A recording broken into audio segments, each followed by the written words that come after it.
Welcome to the LRNteach.com podcast, helping you consider Christian education for the poor and marginalised from a theonomic perspective. LRNteach.com advises you to cease from man and to think God's thoughts after him. Find us at LRNteach.com on YouTube and in the iTunes Store. Contact me at facebook.com/Christian.education. Stephen C. Perks is an author, an Englishman from Yorkshire, presently living in Somerset. He has written several important theological books and journal articles, and is the founder and director of the England-based Kuyper Foundation. The topic of this interview is Stephen's book, The Great Decommission. The book deals with the misunderstanding of the Great Commission as recorded, particularly in Matthew's Gospel. It outlines the probable source of this modern perversion of Christ's command to the church and calls for a thoroughgoing re-embrace of the true mandate given to the covenant people of God by her covenant Lord. The book has three main heads. 1. Discipling the nations. 2. Baptizing the nations. And 3. Teaching God's law to the nations. It's a short, succinct and very readable book, and I recommend that you take the time to buy it, read it, and pass it on to your Christian friends. We want to talk about one of your books, The Great Decommission. So, with a decommission, you withdraw, for instance, a battleship from service in the Navy.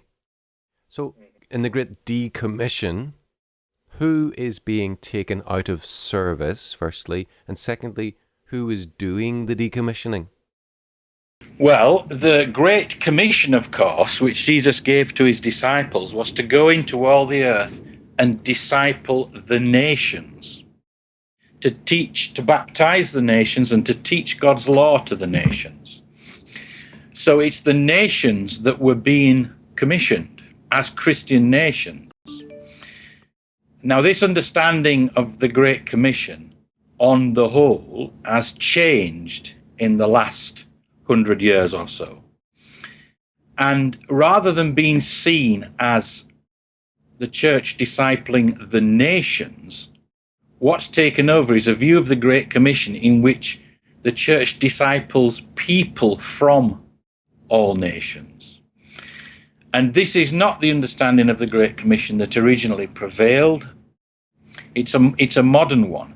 What's happened is that the Christian nations that have existed are now being decommissioned because the prevalent view of the Christian faith is a dualistic one and a pietistic one, in which the Christian life is seen as being relevant to the spiritual realm, the upper story, if you like, of life, but that everyday life, the world we live in, business, politics, economics, education, these areas are not really that relevant to the Christian faith, and they can be left to the world.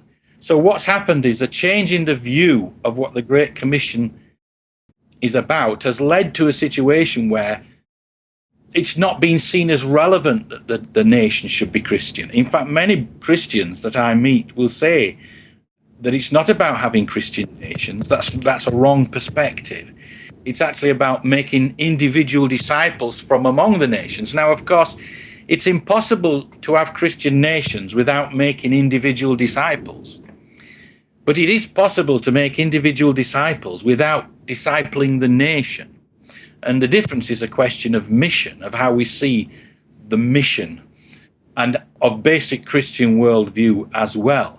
So that the people who are doing the decommissioning unwittingly are Christians, the church herself, by preaching a truncated view of the gospel, which sees the gospel as not being relevant to the whole of life, but really to the spiritual realm of life, which is a more narrow view, a more narrow area of life than the whole of life.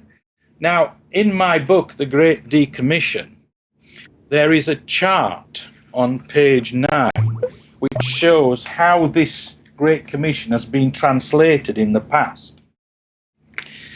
And in the older translations of the Great Commission, the Greek grammar was adhered to in translating into the English.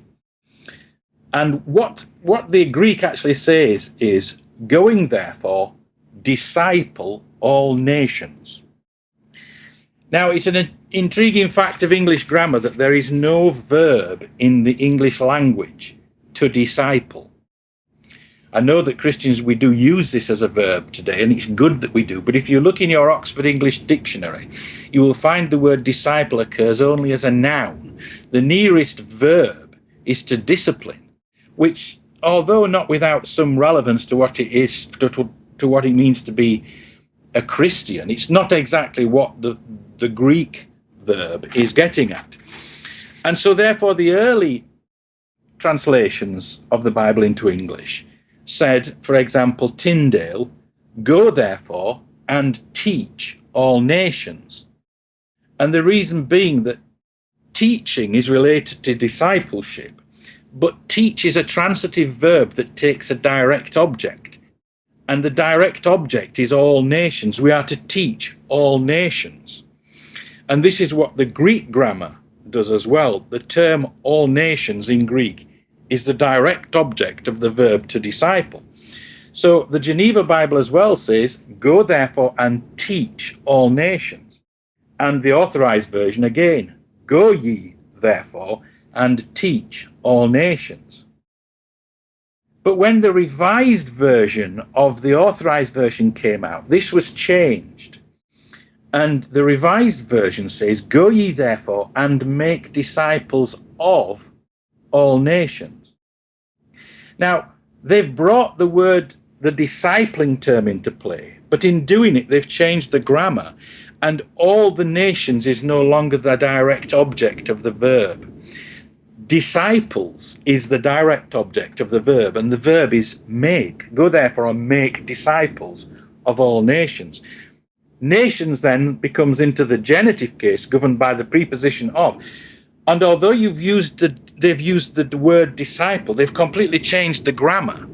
Now, if we say go therefore and teach all nations, it's obvious that the object of the command is, if you like, the nations. It is the nations that are to be discipled. If we say go therefore and make disciples of all nations, that's a different matter. It can be understood in the same sense as teach all nations, but it can be understood in a very different sense. And in modern times, it has been understood in a very different sense. It's been understood as a command to make disciples of all nations. That's to say, out of all nations. Now, I put this to a minister of the gospel who is a friend of mine a few years ago, and I explained this, and I said, well, you see the difference here, the change that's happened. And he could not see it, and he said, well, no. He said, it just means make disciples of people from all nations. And I said, well, unfortunately, that's not what the Greek says. It says disciple the nations. But he couldn't accept it because he'd been, if you like, taught in this view that we make disciples from among all the nations. Now, most modern translations into the English follow this. If you like, the New American Standard Bible says, go therefore and make disciples of all the nations. The RSV, go therefore and make disciples of all nations. The New King James Version even changes the original King James Version, and the New King James Version says, go therefore and make disciples of all nations. Rather astonishing. In what sense is it the New King James? The New International Version, therefore go and make disciples of all nations. And the JBP, which was a particular individual, it wasn't a committee that translated it, one person. You then are to go and make disciples of all the nations. So most modern English translations have preserved the new reading, which has actually changed the grammar of the Greek. I'm not saying that this is the only factor, but it's certainly an important factor in a new understanding of what the Great Commission is. The older understanding was that we were to make Christian nations. Now, for most evangelicals, that's a no-no now. Only individuals can become Christians. But that's not what Jesus said. He said, go disciple the nations. And we've turned it, go make disciples of all nations. In other words, make disciples out of the nations. Because it's believed, and many evangelicals and Christians have said this to me, well, you can't disciple a nation, you can only disciple individuals. But of course, this is a false perspective that's born of a particular theology, a particular worldview, which is dualistic, that basically Christianity is about the spiritual life and the individual, but it doesn't apply to the nations as nations. And therefore, what we're having today is a great decommission. The nations that were Christian, never perfectly, of course, but such as Great Britain, are being taken out of service as Christian nations. Of course, constitutionally, Britain is still a Christian nation. If you look at the Constitution, in 1953, the Queen swore to govern the country according to the law and the gospel of God, and swore to uphold the Reformed Protestant religion established in law. But if you look at recent judgments by members of the judiciary, for example, they claim that Britain is a secular nation. And so we're in a process of transition. But the problem is that if the church does not preach the truth of God's word, if it does not preach it accurately, we cannot expect the world not to change as well. In other words, if we teach a wrong view of the Great Commission, if we teach that the nations are not to be Christian, the world is not going to get the message that the nation should be Christian. So we cannot really lay the blame at the foot of the secular institutions we have now, because the church herself has changed her view on this essential matter. And I would say that most, not all, but most Christians I meet find the idea that we should make Christian nations, they would say, oh, that's wrong. We can only make individual people Christians. And this change has resulted in the decommissioning of Christian nations. Now, the thing about this is that doesn't mean, therefore, that the nation remains non-religious. It means some other religion takes its place. All men are religious. We're religious by nature. Religion is not the same as theism. Just because somebody's an atheist doesn't mean he's a-religious. His religion is atheism. And so if you create a vacuum, something else will come in to fill it. And the religion that's coming to fill it in Great Britain and in other Western countries is a religion of secular humanism.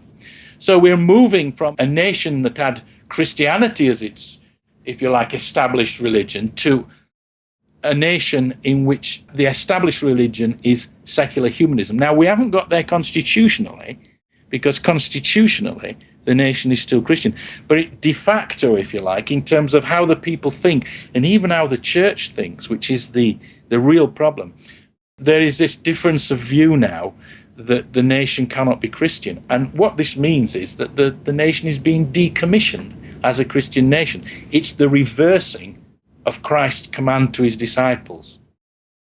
So, just to sum up, you're saying that the nations of the West, let's just say, as Christian nations are being decommissioned. Absolutely. And who's to blame? Who is doing the decommissioning? Well, you're saying it's not the secularists who are pushing against a resisting church. It is more accurately characterized as a church which has retreated from the territory of the state to, let's say, the upper story, as you put it, and that creates a vacuum, and into that vacuum rushes whomever takes the time and interest. I would say the secular humanists are pushing, but they are pushing and relentlessly pushing. But the problem is that the church is retreating. And if the church were not retreating, we would have a different situation. I think the problem is that the church has retreated and doesn't see many of these areas as being important. For example, as we've talked before, the area of education. The secularists have taken over. At one time, our educational institutions, our health system, they were the product of a Christian society and Christian charities and churches, and they've been hijacked now by the state and now by the secular humanists. They are pushing, but the real problem is that the church has abandoned her mission. And she's abandoned her mission because she's got this dualistic view that Christianity is about the spiritual realm, the upper story, and it doesn't relate to the, if you like, the everyday life. It doesn't relate to, and it certainly doesn't relate to how the state should go about its business. So what we've had is a retreat, and this retreat has led to something else taking its place. A vacuum is going to be filled. And therefore, what we need to do is to get our worldview straightened out, our thinking straightened out, and see that in actual fact, we are commissioned by the Lord Jesus Christ to make Christian nations. That is what the Great Commission teaches. So we're not inventing a new religion here. We're not saying this is something new, we've discovered it, we're going to give it this brand name. No, what you're saying is that the only possible reading of the Greek is that it is the nations as nations which are to be discipled. And this is the primary thing. That's the correct reading, because the term all the nations in Greek is the direct object. It's in the accusative case. What the Greek says is, going therefore, disciple all the nations. So we're not saying follow this person, he's great, as if it were a new thing. No, we're saying let's be faithful to the Lord in this matter, and let's follow what the scripture says, and it says it clearly, and let's make this our target. So it's not an innovation that we're advocating faithfulness to the Bible. Absolutely. The innovation is the view that the Great Commission does not apply to the nations and as nations. The viewpoint I'm putting forward was the orthodox viewpoint of the church for most of history. But in modern times, going back 100 years, and somewhat more than that, going back to the Radical Reformation even, a new view started to come in that somehow Christianity does not apply to the whole of life. Let me give you an example of this, and it is a Radical Reformation agenda. At the time of the Radical Reformation, you got groups that were saying things like Christians shouldn't be involved in any kind of politics. And so you got the Hutterite Peter Reidemann, who said, and I quote, "No Christian is a ruler, and no ruler is a Christian," unquote. And there were many Anabaptist brethren who said similar things.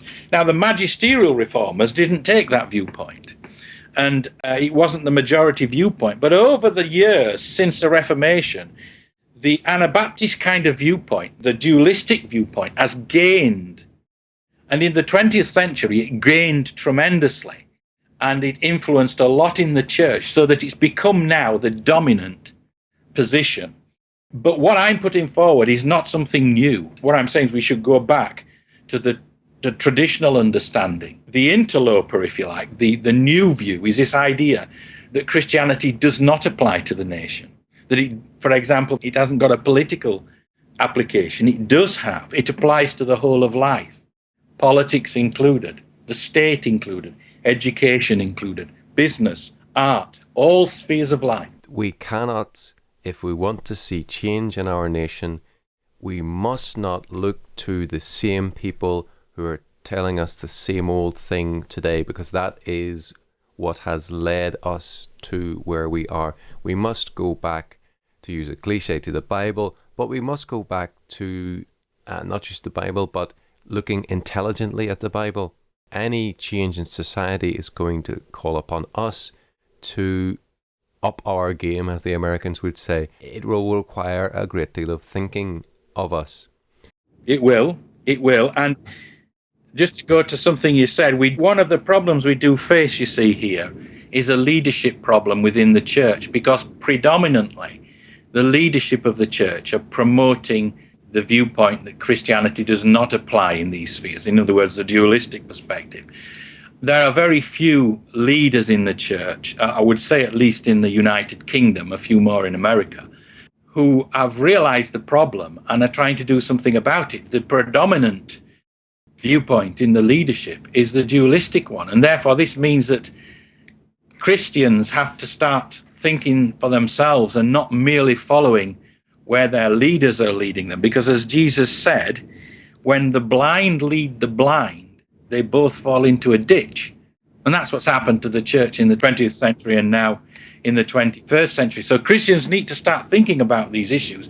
They need to start reading, they need to start talking together, and then developing a Christian worldview, understanding what's gone wrong and seek to find ways to put it right. Just to underline again, to say further, if your thinking is beginning to change, if your thinking has changed, don't wait for the permission of those in authority who may never agree with what the Bible says on the issue. Don't wait for their permission. Look to God for direction as to what to do next, and He will lead you in what you should do. Yes, I agree. If you look to the leadership, they won't give you that permission. They will, the very best, keep you at arm's length. They will direct you otherwise. You cannot look to the leadership. Look to God. I would say that this is a very serious problem, and it verges on apostasy. And I would say in some of the mainline denominations, that's what it is. You've got an apostate situation. And we cannot follow this kind of apostasy. We have to follow God. We have to obey God rather than men. You address the Great Commission in three heads, to whom the commission is addressed, but next, baptizing the whole nation. So why baptize a whole nation, and how is that even possible to do so? Well, we baptize the nation because Christ told us to. Now, obviously, you can only baptize, you baptize individual people. So it's like I said before, it's impossible to disciple the nation without making individual disciples. But it is possible to make individual disciples without going on to disciple the nation. And here's how we see it. People think you can only baptize an individual. In one sense, that's true. But an individual is part of a social organism, part of a society. You can baptize a family. You can have a whole family of people who are baptized. You can have a whole church, obviously, of people who are baptized, because the church is a baptized society. If you're not baptized, baptism is formal means of entry into the church. And likewise, you can have a nation that's baptized. In other words, a nation that is a Christian nation. Now, the basic principle underpinning the idea of baptism is initiation. Baptism is the rite of initiation. The Lord's Supper, if you like, is a rite of continuation. So when we get baptized, that's formal entry into the church.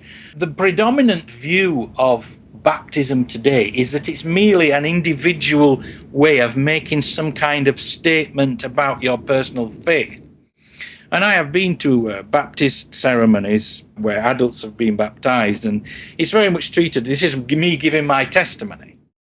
It is about being part of a community, but that's somewhat secondary to the whole idea of somebody making a personal commitment. But baptism is about what God does.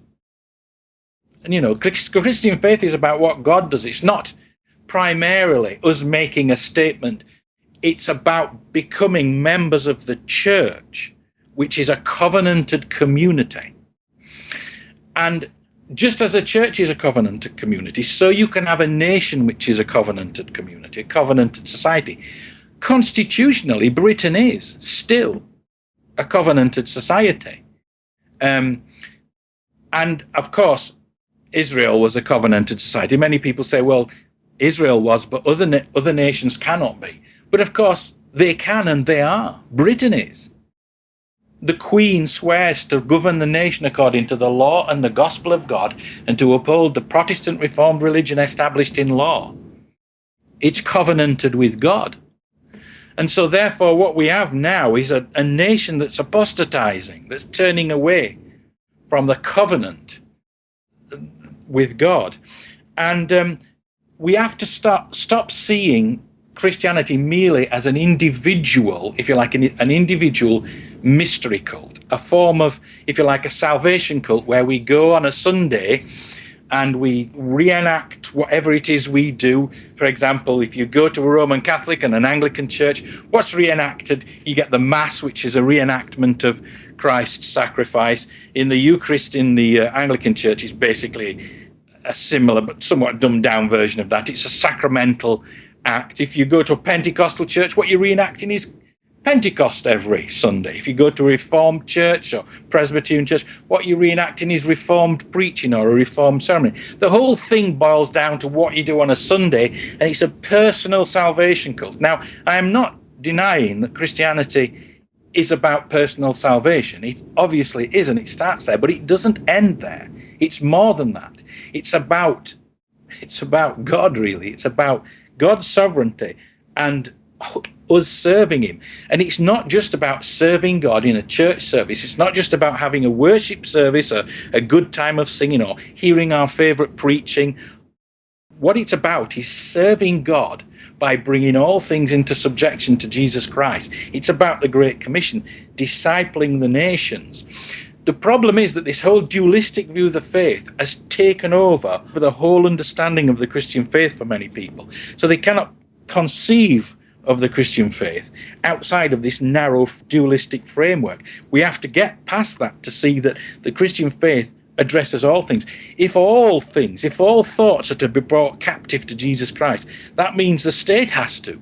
It means our education system has to, our business ethics and practices, the way we do our art, the way we do everything, raise our families, all these various areas of life are to be into subjection to Jesus Christ. So we baptize the nation. Now, of course, there is a somewhat more complicated issue, which we probably shouldn't get into here, but I am, of course, a pedo-Baptist, so I believe in baptizing the children of Christians. But here's the thing, you see.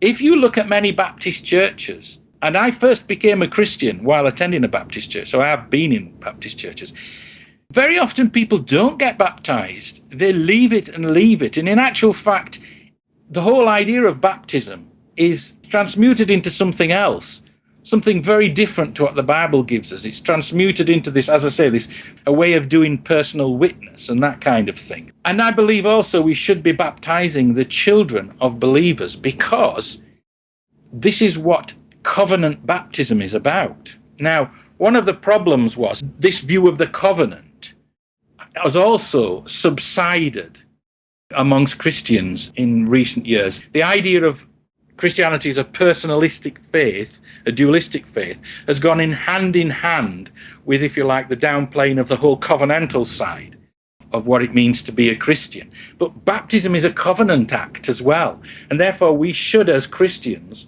baptize our children, because our whole family should be in covenant with God, like the church is in covenant with God, and as the nation should be in covenant with God. And therefore, baptizing the nation is not this impossible task that Christians put it out to be. If somebody's not being baptized as a child and they become a Christian, obviously you baptize them as an adult. But we are to bring our children up in the nurture and admonition of the Lord. The Bible says this. And therefore, we baptize them and we educate them in the faith. Now, what baptism implies is more than simply doing the rite. I know there are many people who do baptize the children and they see it just as a rite that's done, and then they don't go on to fulfill what it points to. But what baptism points to is life in covenant with God. And therefore, when we baptize our children, we commit to bringing them up in the nurture and admonition of the Lord, and therefore giving them a Christian education. And therefore, this initiation idea is that people come into the Christian faith and they live their whole life in terms of a Christian worldview. So we have to, if you like, understand this and develop it further. And as we do, and as we baptize our children and bring them up in the faith, give them a Christian education, we initiate them, and as they then go on to do the same with their children, the initiation grows wider and applies more wider, and they're able to go further than we can go. You can baptize a nation. It's happened. Perhaps I could attempt to summarize somewhat. So again, there's a dichotomy. The dichotomies between the covenant versus a dualistic view, salvation as an entry point into life, and baptism as marking that, in the case of a believer getting baptized at least, versus salvation as a terminal point. And really, the baptism is crucial because you're marking the initiation into the change, not just into the change of the status of your soul apart from anything material, but it's the initiation into life, and not just you being initiated into life, but you being initiated into the life of all your fellow covenant members, who include the people in your local church and extend to a much wider group. Yeah. So Put that very well. Yeah. Yeah. And this is our problem we were discussing earlier off the air about the problem with people understanding Christian education. And the problem is basically, and this sounds terribly condescending and it's not meant to, but I think it's true, that people don't understand Christian education because they don't understand what the Christian faith is. And this is the case in point. One of the two sacraments of the Christian church is baptism, and baptism isn't understood. And if that's the case, then surely there is a problem with understanding the Christian faith. I would say that the theology, if you like, the real problem is the theology that underpins this perspective, that gives us this individualistic view of the faith. It's a theology based on a wrong worldview, really. And that theology governs not only how people understand baptism, but how they understand so many other things as well. Evangelism being about teaching God's law to the nations is such a foreign concept and such a repulsive concept. Is that really what Jesus wants us to do? Well, that's what he says he wants us to do. He says in the Great Commission, and teach to teach all things whatsoever I have commanded. And if you remember in Matthew chapter 5, I think it's the 17th verse, he says, I have come not to abrogate the law and the prophets, but to fulfill them. And he says, if you love me, keep my commandments. Jesus teaches us to teach God's law to the nations. Now, it's an interesting fact that in the time of Queen Elizabeth I, every church in the land had to put the Ten Commandments on large boards in the church so that the people could read them. It had to be done. It was a command. In all the churches at that time, the Ten Commandments were up there so that the people could come into church and know what God's law is and live in terms of it. Now, in the area I live in, I have only found one church that has the Ten Commandments still up on boards. One Anglican church. Obviously, there was only Anglican church back in Queen Elizabeth I's time. I don't know that all the free churches put them up. Some may have done, I don't know. But certainly in the Anglican churches, they had to be up on the boards. They had to be up there. But in most churches, they've been taken down. Now, I remember at Anglican church I used to go to, when I used to go there, the boards with the Ten Commandments on were in the vestry. They were no longer up. They were in the vestry, stacked there, and sort of forgotten, but they were there. And I moved away from the area, and some years later, we moved back to the area, and I went to the church again, and I noticed that the Ten Commandment boards were no longer there. So I went to the vicar, he's a new vicar from the one I'd been there previously, and I said, well, what's happened to the Ten Commandments? And he said, what do you mean? I said, well, they're no longer there. What's been done with them? And he said, what do you mean? I don't know what you mean. He said, well, as I said, the Ten Commandments were in the vestry, but they're not there. Where have they been put? He said, look, I just don't know what you're talking about. I said, the big boards with the Ten Commandments on that used to be up in the church, they were in the vestry, but they've disappeared. Where have they gone to? He said, oh, I see what you're saying. He said, I don't know. I've never seen them, because he'd come since I'd left and he'd never seen them. And I could not find them anywhere in this church. But they had been there. And I think that this is what's happened generally. Now, the Ten Commandments had to be said every Sunday in the Anglican Church as part of the Book of Common Prayer liturgy. But now that has largely ceased. In the Anglican Church I'm a member of, for example, we usually have the two commandment summary. Love God and love your neighbour. The Ten Commandments every now and then are read out. but usually not so. So we've gone from a nation that valued God's commandments and believed that a civilized society should live in terms of those commandments, to a situation where the church has taken them down and no longer repeats them and recites them every week.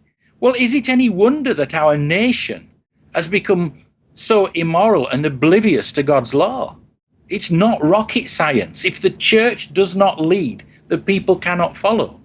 If the church says, well, God's law is not important, and the church has said this, I hear Christians saying it all the time, then there's no wonder that non-believers are going to say, or think, well, I don't, it's all right to commit adultery and all these things.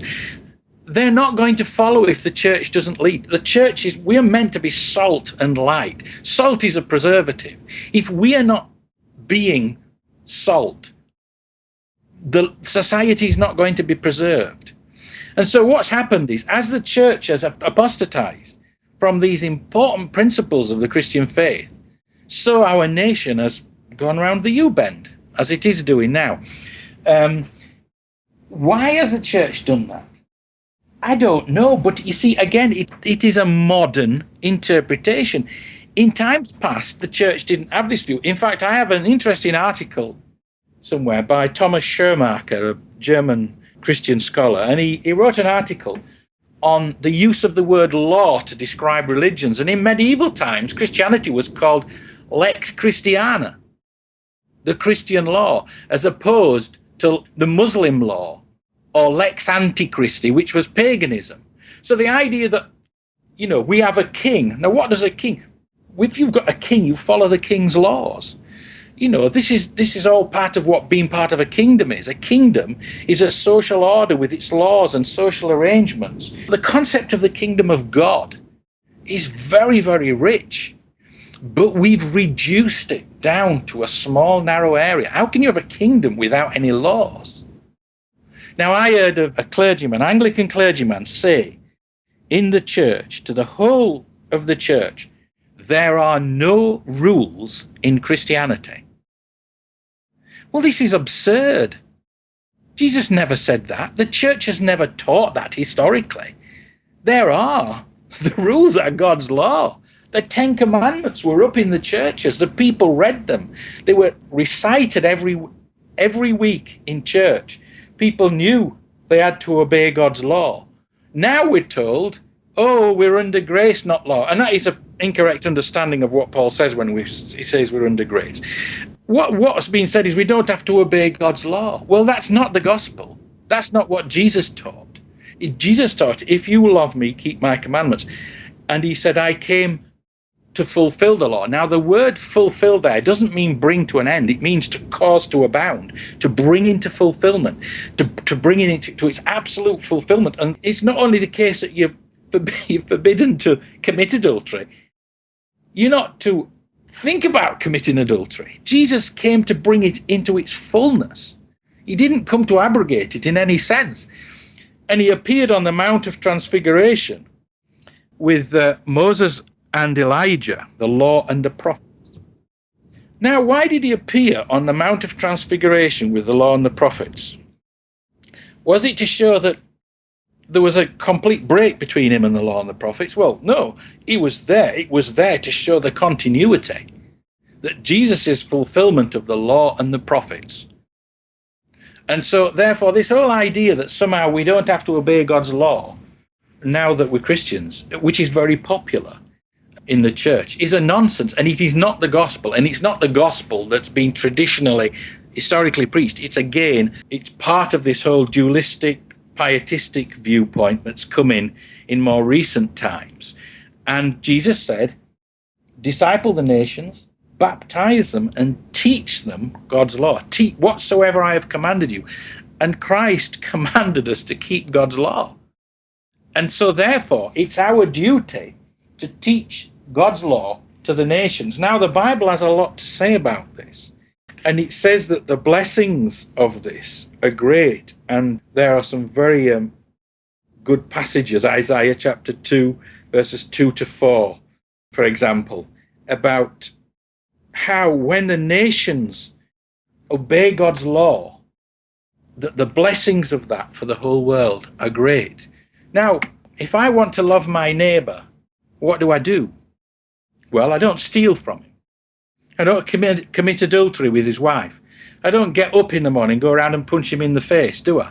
That's not loving my neighbour. What loving my neighbour is obeying God's law. I treat him with respect. I respect his property, his wife, his reputation. I treat him as the law tells me to treat him. And therefore, Paul says in Romans, maybe it's 13:10, it says, love is the fulfilling of the law. But if you read there, both before and afterwards, the context, he's talking about keeping God's law. And you can look it up in the commentaries and they'll say the same thing, that what he's saying there, that love is the keeping of the law, the fulfilling, the putting into effect of God's law. So that teaching God's law to the nation is all part of our Great Commission. How can we have a Christian nation in which adultery is rife, theft is rife, disobeying all of God's laws is rife? I mean, that wouldn't be a Christian nation. A Christian nation would be a nation where God's law is obeyed, where God's law is honoured. And therefore, it's an essential part of the gospel and an essential part of our Great Commission. I mean, the Great Commission is a command in 3 parts. Disciple, baptize, and teach the law to the nations. That's our Christian nations. If I could just tell my own story very briefly, I was always mildly reformed in my disposition, never doubted the scripture, its veracity, but what really struck me and how God, I guess, initially took me on the journey towards coming to see that the law is good were the Psalms of David, or the other psalmists, as spirit-filled men, speaking God's words, thinking God's thoughts after him, singing God's lyrics after him, if you will.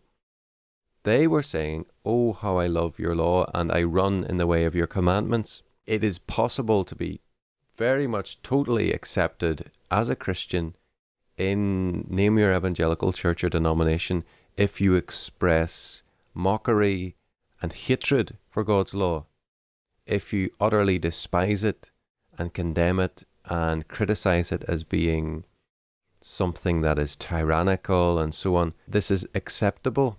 If you show any interest in the law of God, then you put yourself under fire.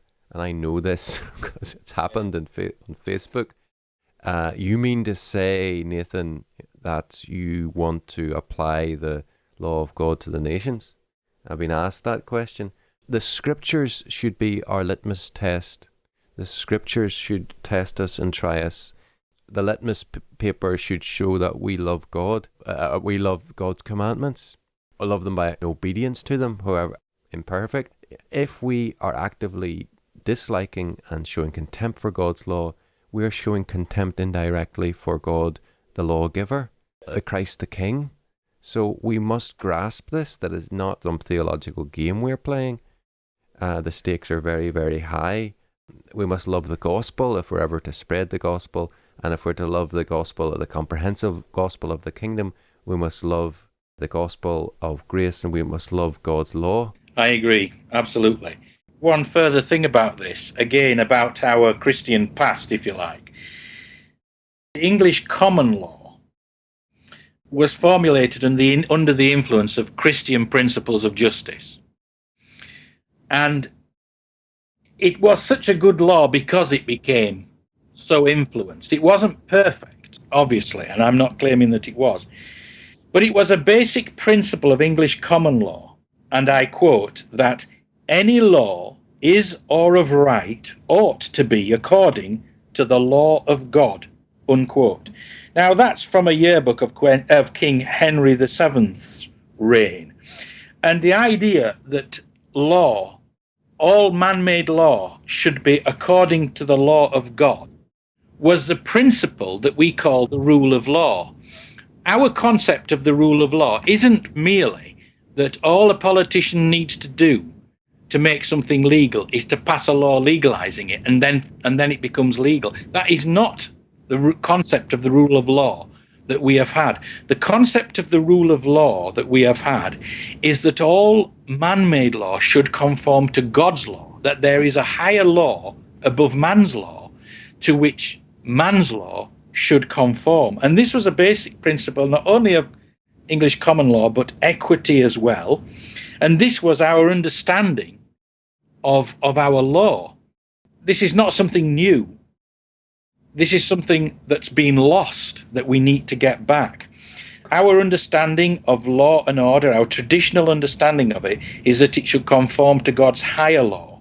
And this was the understanding of the English common law and equity, and was our concept of the rule of law. Our concept of the rule of law was not merely that there had to be laws passed that legalized things that politicians did. It was that the laws that were passed had to conform to God's law. It was a Christian doctrine.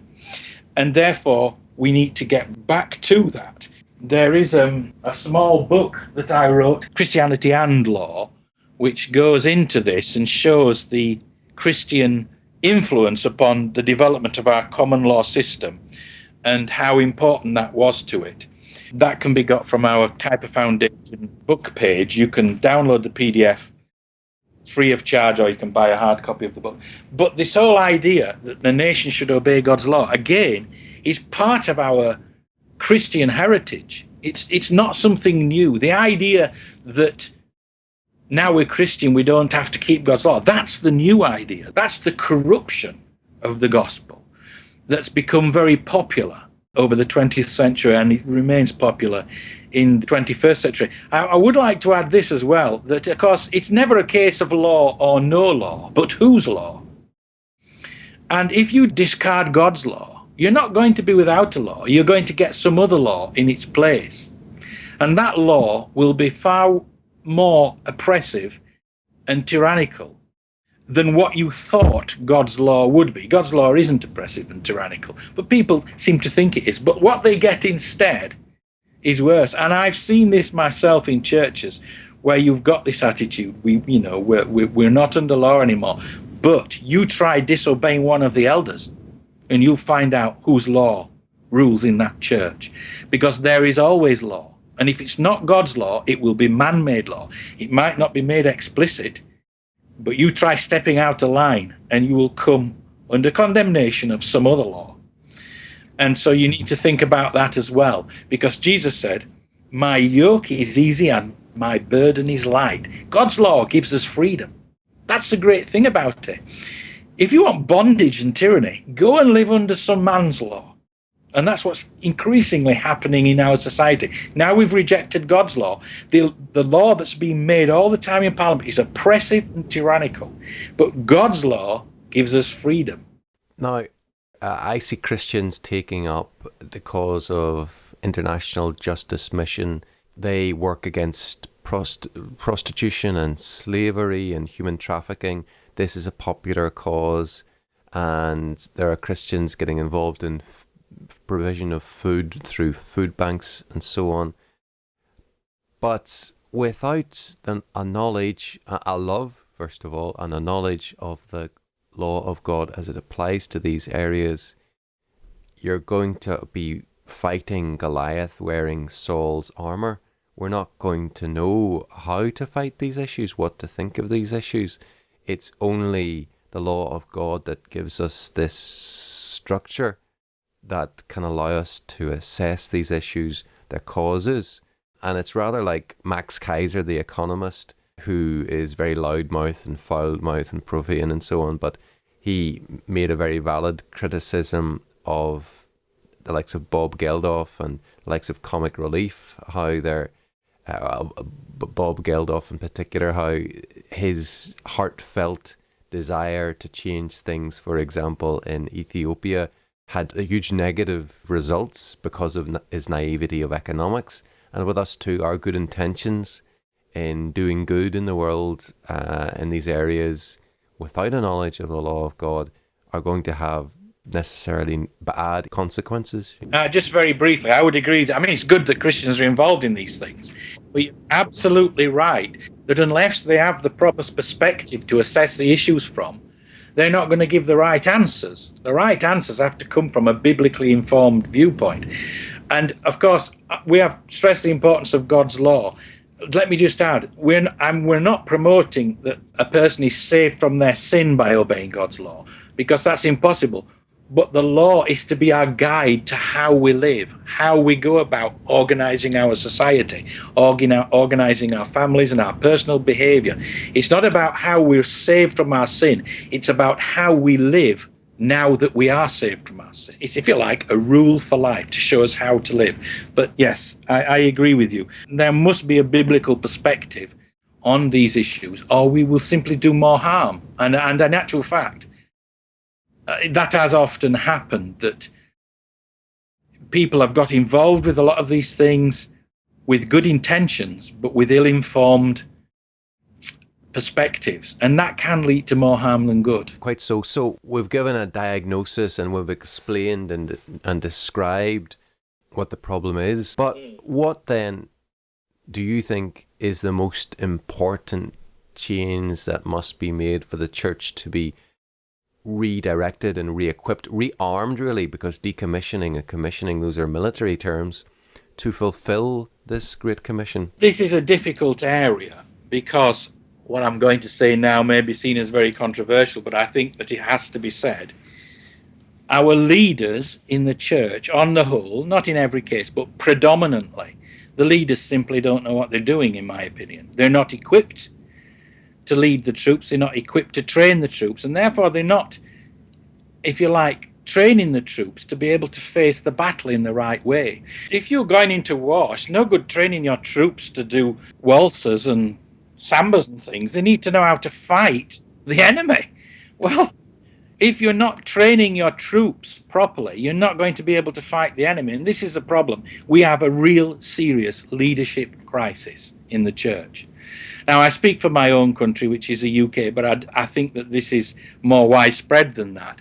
I think the UK is in a particularly bad situation. I think probably in some other countries, such as the USA, there are more leaders who are aware of the problems than in our society here in the UK. But it's a much bigger place, is America, and therefore, if you look at it in terms of percentage, it's probably not a lot greater. But particularly, I would say Britain is in a particularly problematic situation. And the fact is, it's like I said before, Jesus said, if the blind lead the blind, they both fall into a ditch. What you've got to do, you've got to start reading, you've got to start thinking, you've start studying the Bible, get together with others who want to study it, read, find out more. You can go to your leaders and your church members and you can try and discuss these issues with them. And if they're willing to listen and come along, then that's great. By all means, fine. I hope and pray that would happen. I have to say, I don't see it happen very often. But if you can encourage your leaders, fine. If they will not, then you have to carry on, and maybe you have to start again and get together with other people and start to plant churches with a different viewpoint, with a more biblically informed viewpoint. But the problem is primarily, it seems to me at the moment, a leadership problem. One of the problems is I just don't think the pastors are equipped properly in their training. They don't seem to be interested enough to train themselves. They accept what I would call the pap that they're taught by the churches they've been in and the colleges they go to, and they're simply not equipped for the job. If they would be willing to get equipped, then they could do it. But if you can get your leader to do that, that's a great thing. If he won't, then go carry on without him. Get others together who will, and start congregations, meetings, start meeting with others who want to study the Bible, who want to understand it, and who want to put it into effect.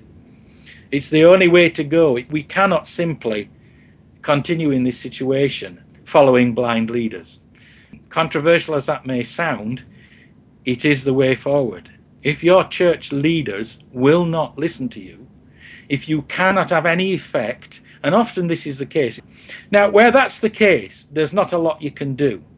You have to do what you can, and that, at the end of the day, that means trying to find others who you can have fellowship with, you can discuss the issues with, and eventually you may be able to start some kind of new church. If you've got people in your church who agree with you, and the minister is refusing to listen, you can do your best to get rid of him if you're in one of those churches where the congregation can do that. Not all churches can do that. churches are structured differently. But first of all, try and get your leader on side. Try and get him interested. If he won't, if it makes it difficult for you to have any kind of effect in the church to, if you like, promote your views in the church, then if you've got other people in the church, you can try and get rid of him and find somebody who will do that viewpoint, who will be able to have a different viewpoint and put forward a biblical view, a covenantal view. Or if that's impossible, if you can get together with others, start meeting with them and start studying the Bible and start a new fellowship. The question that I raised was, it's rather like the Christian education question. Can you expect a state-funded school to be a genuinely Christian school? And the answer is no, because it's beholden to a self-consciously secular state apparatus.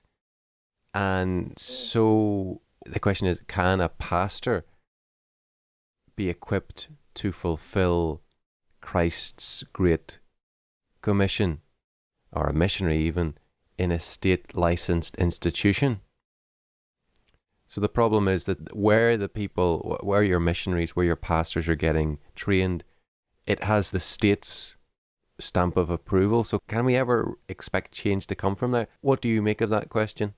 Well, you see, even if you were to say, well, theoretically it would be possible, there would be the practical question that it's highly unlikely. And why would an ungodly state give accreditation to a godly program? They're not. They're going to want the changes to be such that they get rid of the things they don't like. So, for example, I think I mentioned before the Bible college that wanted to get state accreditation for its degree program. It had a program for teaching ministers and missionaries, which included Greek and Hebrew as a necessary component, a compulsory component. Now, to get the accreditation for awarding degrees, they had to drop Greek and Hebrew as a compulsory component of the degree, which they did. But what is the point of doing that? You know, a man must know the tools of his trade. I don't think it's going to happen. And I think, besides, why are we wanting state accreditation?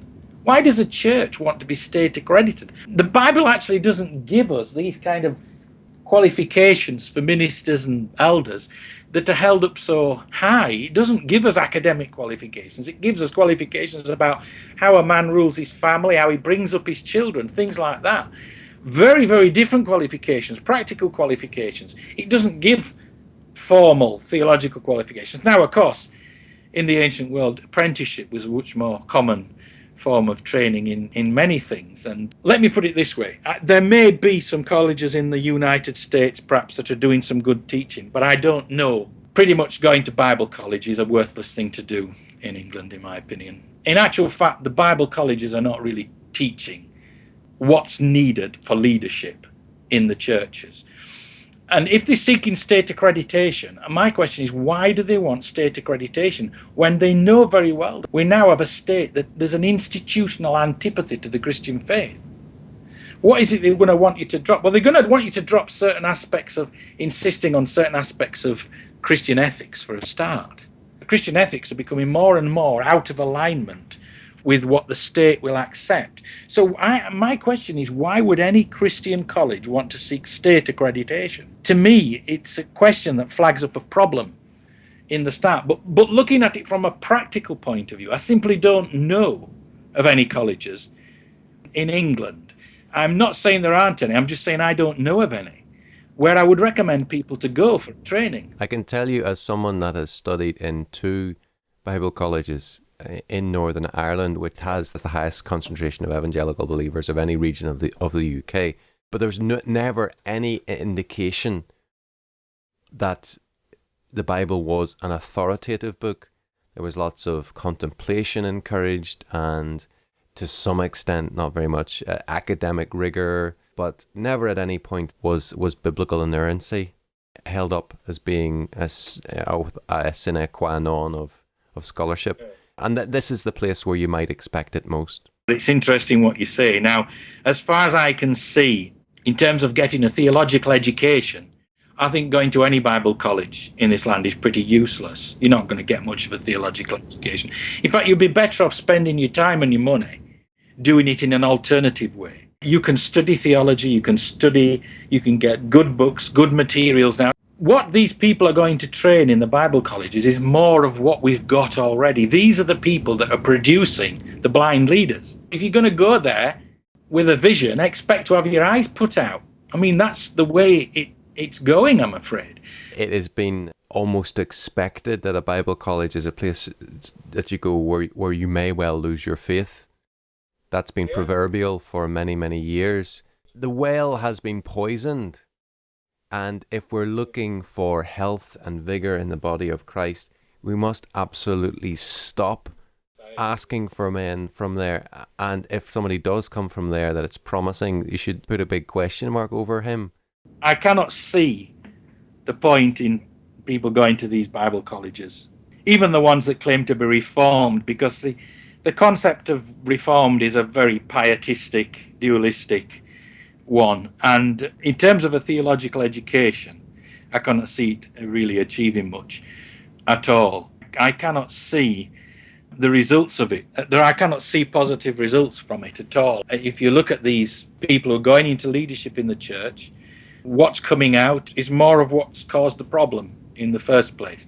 So I would say avoid it like the plague, avoid them like the plague. Now, I'm not saying that there aren't ones in other countries. I'm not qualified to say. There may well be, but I think there will be even in other countries, such as America, many of these colleges that are in the same sort of situations that we have here, where, as you say, the well has been poisoned. There is something of an obsession with qualifications. When we say qualifications, it's not the qualifications are a problem. It's that what is accepted as qualification is something that doesn't qualify.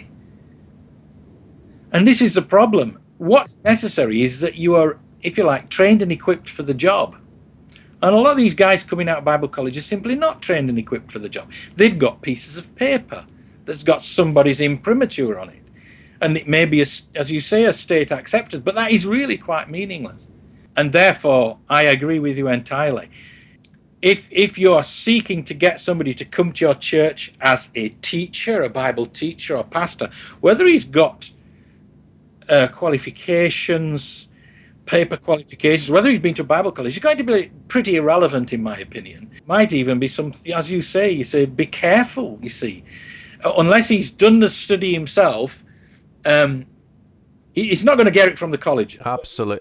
I can say that with 100% certainty anywhere in the UK. He may go to the colleges and come out and afterwards and study himself and get what he needs, and that's fine, but that's what you need to be looking at. And therefore, you want to be looking for somebody who knows that it's not just a matter of going to a college and getting somebody's rubber stamp on your forehead. Has he done the study? Has he done the learning that he needs? Does he understand the Christian faith? And is he able to teach it? So basically, whether he's got a qualification from a college or not is pretty irrelevant. And it might be a sign of problems.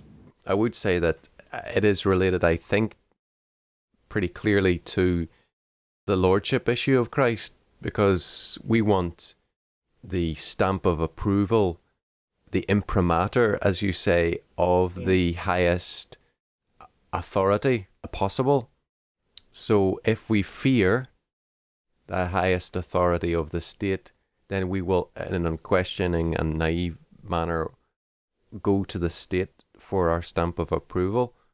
But if we fear God truly and think that potentiality and growth and stability and blessing come from God, then we will look to God for our stamp of approval. I think it relates to the issue of statism, of Baalism, yet another aspect of the Baal Yahweh cult, as you put it.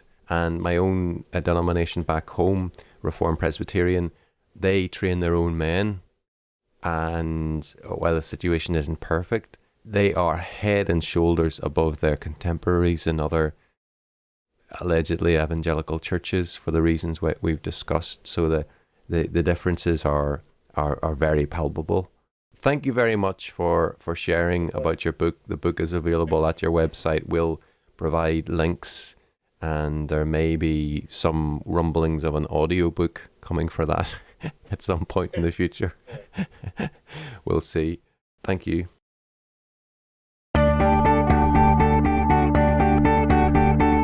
Thanks for listening. I hope you found it edifying. Subscribe to the podcast on iTunes and YouTube. Remember to think God's thoughts after Him by the power of the Holy Spirit. Until next time, every blessing in the Lord.